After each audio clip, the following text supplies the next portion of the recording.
chase the clouds away, and when you smile, you lighten up the day. And I fell for a star. What can I say? It's an honor to be asked to be the best man and have the privilege to say a few words for my little brother. I'm Cutter, by the way, the older brother.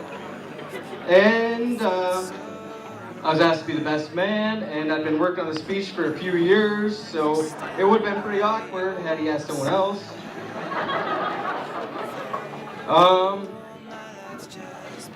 My little brother's always been a person that can make me laugh without trying. I guess kind of his ambitious personality. And I'm just so proud of the man he's become, and so proud and can't believe that I'm standing right here next to him today giving this speech.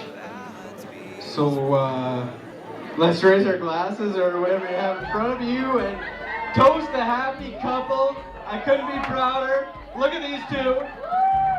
Let's get her done. Who's next? Hear the angels sigh, and when you sleep. So, Elli, you are my person. You're wonderful, you're caring, you're compassionate, you're beautiful inside and out.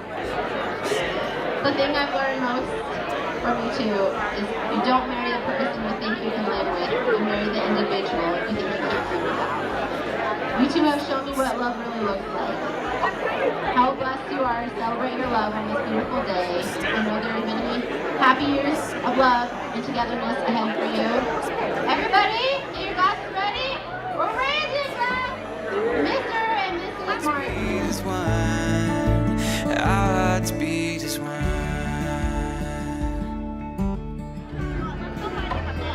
If you were falling, then I would catch you. You need a light.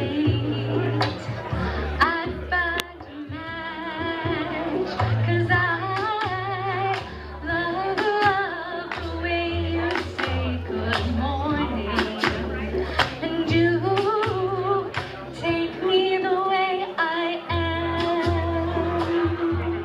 Now, for the very first time, it is my great honor to introduce to you Mr. and Mrs. Kessler Martin. They are married. Stay